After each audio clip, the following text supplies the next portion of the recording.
تو چونکہ ہم نے محفلوں کو اس وقت مکمل طور پر ایک کاروبار کے طور پہ ہم محفلوں میں آتے ہیں، شراب بیچنے والا آدمی بھی اگر ہم پہ پیسے پھینکے تو ہم اسے عاشق رسول ڈکلیئر کر دیتے ہیں۔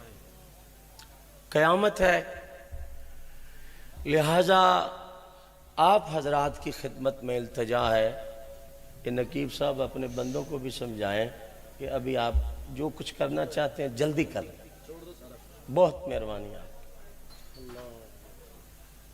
اہل سنت کو غیروں نے نہیں لوٹا، ہم خود ہی مر چکے ہیں۔ جنڈیاں اور لائٹیں اور پرمغز محفلیں کرتے ہیں، نہ جانے وہ لوگ کہاں گئے، کس قبرستان میں دفن ہیں جو حضور کی محفل میں آنے سے پہلے وضو کرتے تھے، اور وہ یہ نہیں سمجھتے تھے کہ ہم کسی عام کی محفل میں جا رہے ہیں، بلکہ ان کے تصورات کی معراج یہ ہوتی تھی کہ حضور کی محفل کے بارے میں میں کسی اوٹ پٹنگ آدمی کا شعر نہ پڑھتا ہوں نہ سنتا ہوں، میں تو یہاں اپنے آپ کو بڑا جبر کر کے بیٹھا رہا ہوں۔ حضرت خواجہ امیر خسرو سے کسی نے پوچھا تھا کہ یہ محفل کیسی ہے، تو آپ نے فرمایا تھا نمیدہ نمچ منزل بود، شب جائے کہ من بودم، باہر سو رقص بسم البود، شب جائے کہ من بودم۔ اگلا شعر میں خود ہی پڑھوں گا اور میں نے خود ہی سننا ہے۔ آپ کی سماعت اتنی بلند ہے کہ میں پست آدمی آپ کو چھو نہیں پا رہا ہوں۔ خواجہ صاحب فرماتے ہیں خدا خود میرے مجلس بود اندر لامکاں خسرو، محمد شم محفل بود شب جائے کہ من بودم۔ یہ اتنی اعلیٰ محفلیں ہیں، ہم ادب سیکھیں بھائی، ادب سیکھیں، ادب سیکھیں، ادب سیکھیں، ادب سیکھیں۔ یہ کتنی بلند بارگاہ ہے جس میں جبریل بھی یوں کر کے بیٹھتے۔ محفلوں کے تقدس کو ہم نے پامال کر دیا۔ اب محفل تو ہوتی نہیں ہے، یہاں تو فوٹو سیکشن ہوتے ہیں۔ خدا کے لیے میں آپ کے پاؤں پہ اپنی چادر رکھتا ہوں اور کیپ اتار کے رکھتا ہوں، سنی مر چکے، ہم مر گئے ہیں۔ اس دور میں کسے سمجھایا جائے؟ 8 سال کا بچہ باپ کے گلے پڑ رہا ہے۔ رسول اللہ کے دین سے اتنی دوری ہے کہ آج تو تبلیغ کرنے کا وقت ہی نہیں ہے۔ تو اس لیے میں آپ سب حضرات کی خدمت میں مؤدبانہ ملتجی ہوں، آپ کے پاؤں پہ ہاتھ رکھتا ہوں کہ مسافر آدمی ہوں، لاچار انسان ہوں، کہ حضور کی محفلوں کے آداب سمجھیں۔ ان کے محفل کے آداب سمجھ کر جب ہم محفل میں بیٹھیں گے تو اگر دنیا دار کسی کو اپنے دروازے سے خالی نہیں لٹاتے تو ان کے در سے ہم خالی لوٹتے ہیں جن کے ہاتھ میں پوری کائنات کے خزانے ہیں۔ تو آپ مہربانی فرمائیں۔ اور میرا انتظامیہ سے مشورہ ہے، یہ آئندہ سال ہم نہیں آئیں گے، پتہ نہیں دنیا میں ہوں گے کہ نہیں ہوں گے، قبر میں ہوں گے۔ میرا انتظامیہ سے گزارش ہے، نوجوانوں سے، یہ ہمارا اثاثہ اور سرمایہ ہے کہ آپ کوشش کریں کہ محفلوں کو گلیوں سے نکال کر مسجدوں کے رخ کی طرف لائیں۔ مسجدیں ہماری ویران ہوتی جا رہی ہیں، آپ مساجد میں محفل کریں تاکہ لوگ باوضو ہو کر، گھر سے کیپ نہ لائیں گے تو شاید مسجد کی ٹوپی سر پہ رکھ لیں گے، تو باوضو ہو کے محفل میں بیٹھنا، یہ ایک روحانی برکات اور فیوز ملتے ہیں۔ آج کی اتنی ہی تقریر ہے میرے پاس، تقریر وہ شخص کر سکتا ہے۔ مولانا چشتی صاحب نے بڑی حدیث پاک عربی میں پڑھی اور میں سن رہا تھا، ان جیسے علماء تقریر کر سکتے ہیں جن کے پاس علم کا خزانہ ہو۔ میں ایک کمزور جاہل آدمی آپ حضرات کے سامنے 2 منٹ آپ کے صرف کرتا ہوں اور آپ کے پاؤں پہ پھر چوتھی مرتبہ ہاتھ رکھتا ہوں کہ بغیر شور کیے ہوئے آپ اس بات کو سنیے تاکہ ہم دعا کی جانب بڑھیں۔ اس دور میں ایک گھر میں 4 مسالک کے لوگ ہیں، چاروں بھائیوں کی الگ الگ مسلک سے تعلقی ہے۔ وہ کہتا ہے میں سنی کو نہیں مانتا، سنی کہتا ہے میں دیوبندی کو نہیں مانتا، دیوبندی کہتا ہے میرا شیعہ سے اختلاف ہے۔ ایک گھر میں رسہ کشی ہے، زمانہ لڑ رہا ہے، جنگ کر رہا ہے۔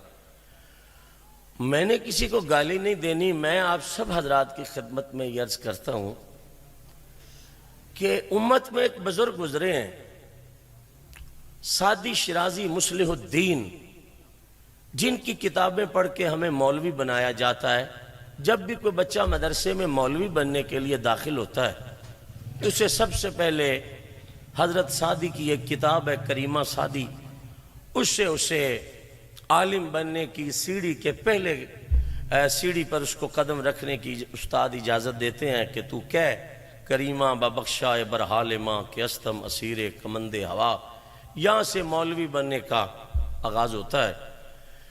تو جن کی کتابیں پڑھ کے لوگ مولوی بنتے ہیں، آپ سوچ سکتے ہیں داتا حضور کے نگر میں رہتے ہیں کہ وہ خود کتنے بڑے مولوی ہوں گے۔ توجہ ہے جی؟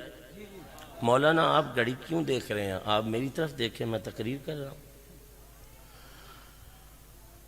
جن کی کتب پڑھ کے لوگ مولانا بنتے ہیں، علامہ صاحب بنتے ہیں، وہ خود کتنے محقق ہوں گے۔ جنہوں نے ہزاروں کتابیں لکھی کہ جن کو پڑھ کے لوگ علامہ صاحب کہلاتے ہیں۔ میں آپ کے آگے ہاتھ جوڑتا ہوں، سٹیج والوں سے بھی اور آپ سے بھی، میرا بڑا لمبا سفر ہے تو آپ مجھ پہ رحم کریں کہ توجہ کی کان مجھے عطا کریں۔ سعدی اتنی کتابوں کے مصنف ہے کہ فارسی زبان میں انہیں بہت عبور حاصل ہے۔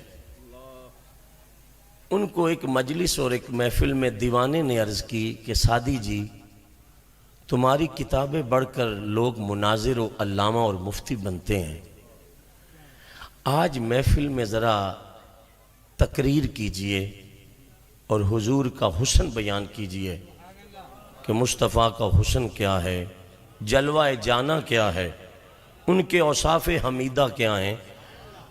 تو جو اتنا بڑا عالم تھا جس کی کتابیں پڑھ کے لوگ اس وقت پیسے کما رہے ہیں، انہوں نے جب یہ سنا تو ان کے جسم پہ یہ کیفیت طاری ہوئی۔ میری طرف دیکھنا ایک منٹ، ان سے کسی نے کہا کہ حضور کی بات سناؤ تو ان کے جسم پہ یہ کیفیت طاری ہوئی۔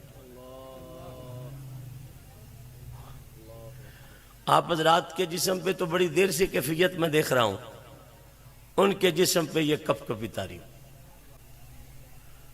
اور میرے جیسا کوئی پاگل آدمی تھا، اس نے کہا سعدی جی، میں نے آپ سے مصطفیٰ کے تذکرہ نور سننے کے لیے عرض کیا تو آپ کے جسم پہ کپ کپی طاری ہوگی، یہ کوئی بات ہے کرنے والی؟ آپ تو بڑے محقق عالم ہیں، تو یہ کیا کیفیت ہے؟ سعدی شیرازی کی ایک دستار کے ایک پیچ میں ہزاروں مولوی چھپے ہوئے تھے۔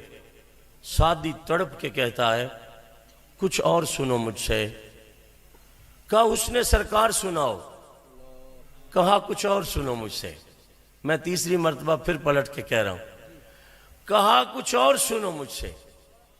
تو کہا میں امتی ہوں، میں حضور کے ذکر سے چاشنی حاصل کرتا ہوں، تو تم تقریر سناؤ، مجھے حضور کی باتیں سناؤ۔ تو آپ کے جسم پہ یہ کپ کپی کی کیفیات کیا ہیں؟ تو سعدی نے کہا بولے آدمی، میں پھر تمہیں قسم دیتا ہوں داتا صاحب کی توجہ، بولے آدمی، اتنی بڑی ہستی کا تذکرہ اتنا چھوٹا بندہ کر پائے گا؟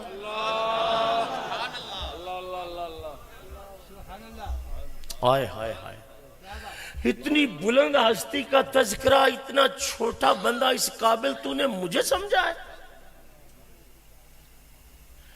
کہ میں ان کا تذکرہ نور بیان کر سکتا ہوں؟ مجھ میں یہ حیثیت اور مجھ میں یہ طاقت ہے کہ میں ان کی باتیں آپ کے سامنے کر سکوں؟ تو میرے تو جسم کے کپ کپی اس لیے ہے کہ سعدی جیسا انسان کہاں اور ان کا تذکرہ نور کہاں، میں اس قابل کب ہوں؟ تو آگے ایک بندے کی دعوت تھی، پھر پوری مجلس امڑ آئی۔ انہوں نے کہا سعدی کچھ تو کہے، کچھ تو کہے۔ تو سعدی نے کہا آپ سب اصرار کرتے ہو تو ان کی بات کچھ کہنے کے لیے مجھے کچھ سامان چاہیے، وہ اگر آپ مجھے مہیا کر دیں تو میں ان کی بارگاہ میں کپ کپی سے کچھ الفاظ عرض کر سکتا ہوں۔ میں محفل اور مجلس میں کچھ پڑے بندے اور بریک آدمی، بریک ذہن کے بندے تلاش کر رہا ہوں، میں اپنی بات کر رہا ہوں کہ ایک لفظ سعدی کا ہے۔ کہا کیا چاہیے تمہیں ان کا تذکرہ نور کرنے کے لیے، کیا سامان چاہیے؟ تو محترم نقیب صاحب جوان آدمی ہیں، انہوں نے حضور کی محبت کے جذبات اپنے سامنے پیش کیے، مگر میں بوڑھا آدمی ہوں اور کمزور ہوں. میں آپ کی خدمت میں ہاتھ جوڑ کے کہتا ہوں ذرا لفظ سنیے. سعدی کہتا ہے 1000 بار بشویم دہنز بمشک و گلاب. کہ ہیں آپ تو اب ملکہ ترنم نور جہاں کی کٹ پر نعتیں سننے کو حسن سمجھ رہے ہیں، تو کون جانے کہ سعدی کیا کہتا ہے. اب سنیوں نے تو بوتل میں شراب بند کر کے اوپر زمزم کا لیبل لپیٹ کے لوگوں کو زمزم سمجھ کے پلایا جا رہا ہے. اور جب لوگ نعت شریف پڑھ رہے ہوتے ہیں کہ لوگوں کی توجہات مدینے کی جانب تو ہوتی نہیں ہے، وہ تو ایک گانے کی طرف لپک رہے ہوں کہ بازار میں میں نے اسی طرز پہ گانا سنا تھا اور اسی طرز پہ نعت پڑھی جا رہی ہے. قیامت کس کو کہتے ہو آپ؟ یہی قیامت ہے. اور قیامت کوئی زمین سے اوپر آتی ہے، ہر طرف سیلاب ہیں، دنیا پس رہی ہے. اس پہ تو تبصرہ امت کر رہی ہے کہ یہ سیلاب کیوں آیا. اس پہ تبصرہ کس نے کرنا ہے کہ ہمارے اعمال کس حد تک غلیظ ہوئے.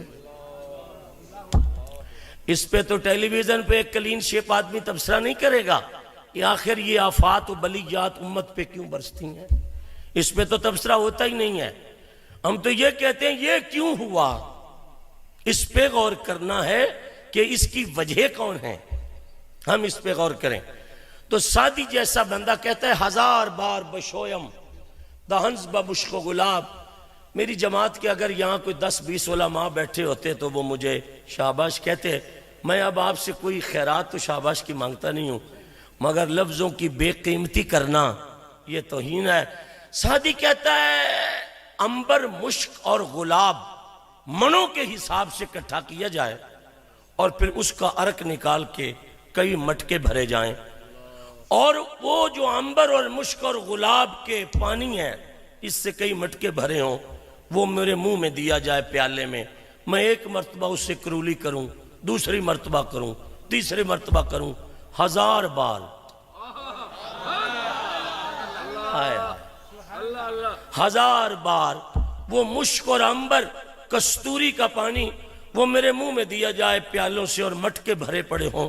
1000 بار بشویم دہنز بمشک